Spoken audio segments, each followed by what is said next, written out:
Muy buenas tardes, ¿qué tal? Estamos acá nuevamente en Jueves Libres en este 2021, que vamos a estar acompañándonos todos los jueves en el programa, por supuesto, de Mabel Corrales, ¿qué parte no entendiste?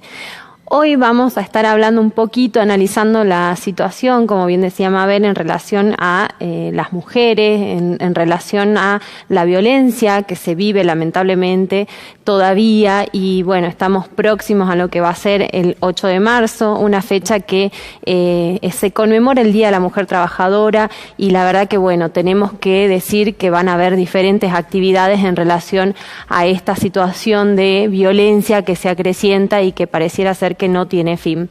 Vamos a estar analizando entonces los datos de un registro de femicidios que se lleva a cabo desde la organización Mumalá, en donde podemos ver la cantidad de femicidios que se han dado desde enero al 28 de febrero. Estamos hablando de una muerte por violencia machista cada 30 horas. Ahí tenemos unas plaquitas para compartir, si podemos poner. Fíjense ustedes que estamos hablando de 47 casos de femicidios, ¿sí?, de los cuales podemos hablar también de los femicidios vinculados, 6 vinculados de hombres y niños, 2 vinculados de mujeres y niñas. Estos femicidios vinculados son los que no se cometen directamente contra la mujer, sino contra alguien allegado de su círculo más íntimo, pero que el objetivo es cometer ese acto de violencia y de dolor contra la mujer, ¿no? A la par, fíjense ustedes, otro fenómeno que se sigue repitiendo, tenemos 64 intentos de femicidios. 64 intentos de femicidios solamente en lo que va de enero y febrero. Por otro lado, un dato que es muy importante es los casos de suicidios femicidas. ¿Qué se trata? ¿De qué se trata esto?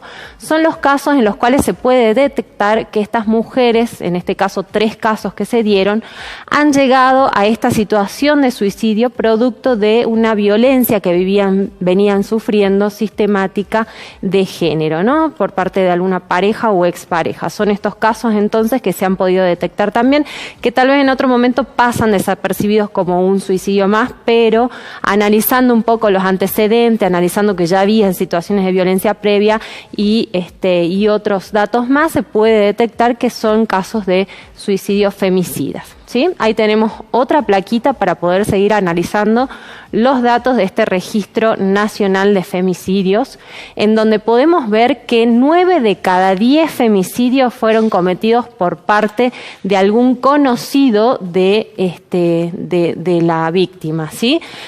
Por ejemplo, 64% tenían un vínculo de pareja o expareja, ¿sí? El 15% eran conocidos, un 15% era familiar y hay un 6% de casos que no tienen dato. Pero realmente es terrible este dato de que 9 de cada 10 femicidios se dan de parte de algún conocido del círculo más íntimo de la mujer o de el caso en el que se da el femicidio. Si ponemos acá a analizar a la par el lugar en el que se da el femicidio, podemos ver esta cuestión de la violencia doméstica que decíamos, ¿no?, en el ámbito doméstico.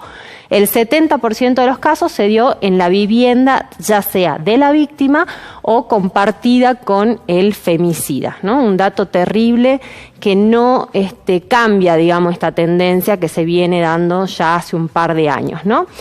En cuanto a la modalidad de femicidio, podemos ver también acá con qué tipo de arma se ha cometido el femicidio, y podemos ver que hay un incremento en cuanto a el tipo de arma blanca, ¿no? También, y algo que hablábamos fuera de cámara con Mabel, como también hay un ensañamiento en la cantidad de femicidios, en la forma, ¿no?, en que se llega a la muerte de estas mujeres. Hay muchísima violencia machista y lo vemos reflejado después en la cantidad de femicidios y en la forma en que se dan estos femicidios también.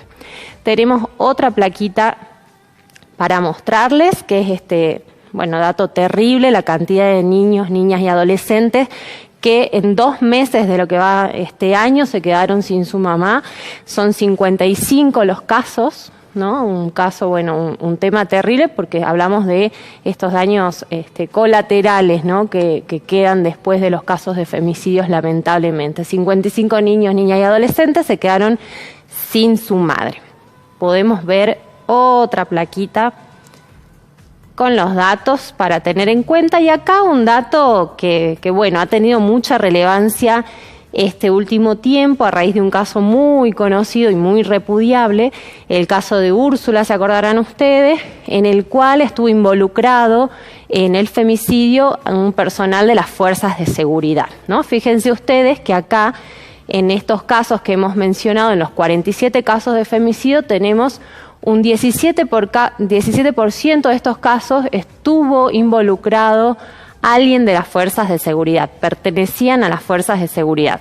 Un tema que no es menor para tener en cuenta qué se hace, ¿no?, cuando hay una denuncia por violencia de género en las fuerzas de seguridad contra un policía. A ver, por ejemplo, ¿no?, qué se hizo en el caso de Úrsula. Bueno, ahí se pudo ver toda la inacción, ¿no?, de parte del Estado, y fue sumamente repudiable en todo el país. Veíamos otro dato ahí también que es interesante y tiene que ver con las denuncias, ¿no? En este sentido hay que decir que hay un 21% de casos en los cuales las mujeres habían hecho su denuncia previa, más de un 20% de los casos en que se había hecho una denuncia previa, pero paralelamente, como dato a tener en cuenta, que 7 de cada 10 mujeres que murieron en estos casos de femicidio no llegaron a hacer sus denuncias, ¿no? Como para tener en cuenta también, si bien aumentó un poquito la cantidad de mujeres que hicieron las denuncias, todavía sigue siendo muy bajo, ¿no? Esto como para tener en cuenta qué es lo que está pasando, que también las mujeres no llegan a ese momento de hacer las denuncias a sus agresores, ¿sí? Bueno, ¿qué hay en todo este panorama? En todo este panorama hay muchísimas cuestiones que hay que hacer, ¿no? Porque si no se ponen en marcha diferentes políticas públicas que sean federales, que tengan un presupuesto adecuado y demás, es medio difícil que podamos prevenir y podamos asistir a las víctimas de la manera adecuada. En este sentido, se hizo una presentación de un proyecto nacional en el Congreso de la Nación para presentar justamente la Declaración de Emergencia Nacional por Violencia de Género. Vamos a ver algunos de los puntos que son importantes de este proyecto para analizarlos y ver cuál puede ser algunas políticas públicas necesarias para ayudar en los casos de violencia de género, ¿no? Ahí podemos ver esto que es muy importante, que tiene que ver con el fortalecimiento de organizaciones y redes comunitarias que están acompañando muchas veces a esas mujeres previo a llegar a lo que es la denuncia, previo a llegar a la justicia, a denunciar y demás. Es muy importante todo lo que tenga que ver con el fortalecimiento de estas organizaciones, porque en definitiva son los primeros ámbitos donde una mujer llega, ¿no? Entonces es importante que eso se articule con el Estado. Acá un tema muy importante que son los dispositivos electrónicos y el monitoreo para los agresores. ¿Por qué? Porque muchas veces se pone el hincapié en la mujer que hace la denuncia, en la víctima, pero lo interesante sería que podamos tener dispositivos electrónicos que monitoreen por dónde es que está el agresor, ¿no? Y que se garantice que podamos tener un pleno conocimiento de si está violando o no una perimetral, de si está cerca o no de la casa de la víctima.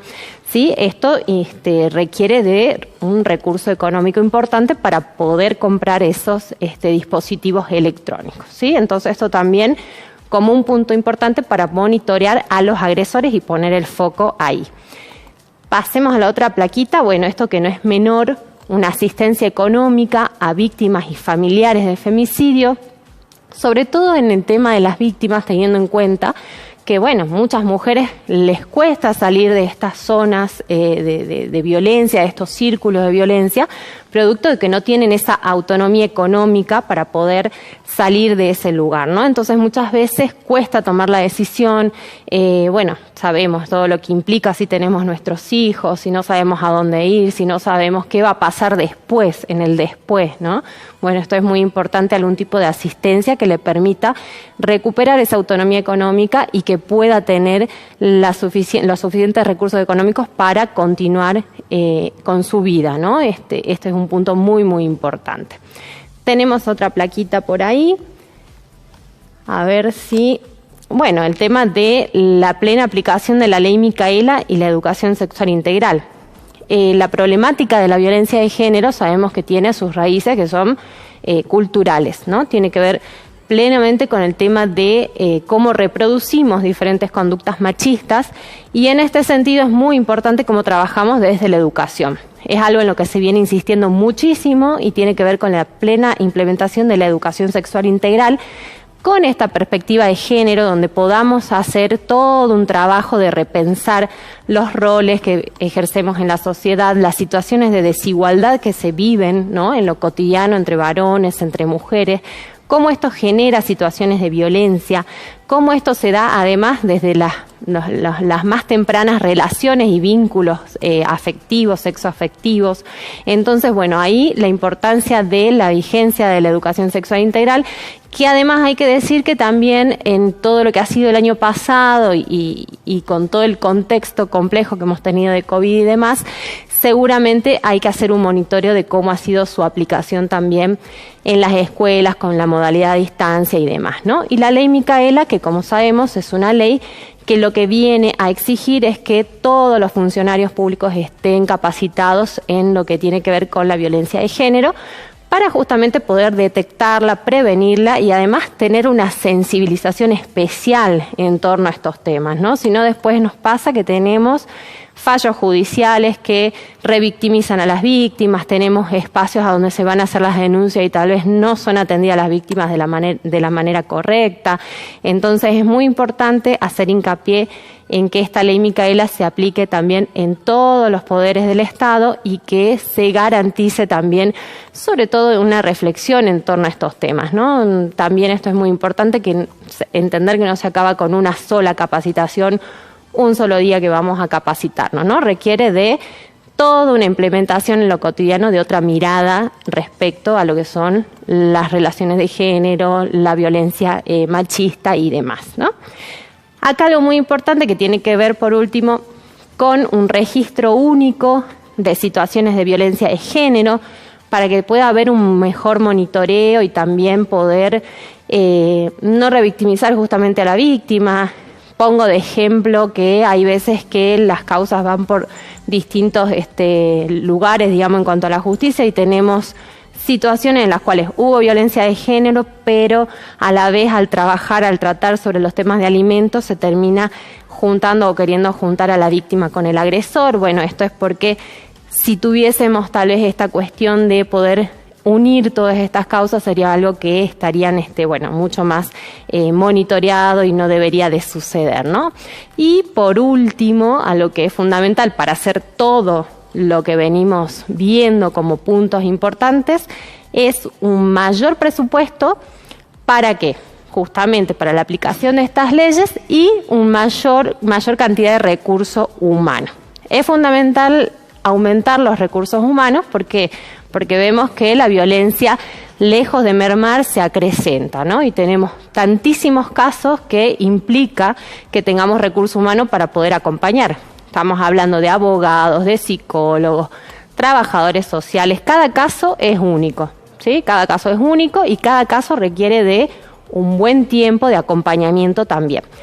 Con lo cual, bueno, estos serían como algunos de los puntos que están planteados en este proyecto de ley que se estuvo presentando en el Congreso de la Nación desde la organización Mumalá, acompañado por algunos diputados nacionales, y en este sentido habrá que ver qué pasa, ¿no? Habrá que ver qué pasa si es que en algún momento se llega a tratar. Así, entonces, el panorama en cuanto a la situación de violencia, que es terrible y que, bueno, vamos a seguir analizando seguramente, a ver si algún 8 de marzo realmente podemos decir, bueno, tenemos un día para celebrar y no para visibilizar estas situaciones. Estamos llegando ya al final de lo que es ¿Qué parte no entendiste? Jueves libres. Nosotros nos vemos el jueves que viene y mañana se encuentran con Mabel Corrales. Nos vemos. Chau, chau.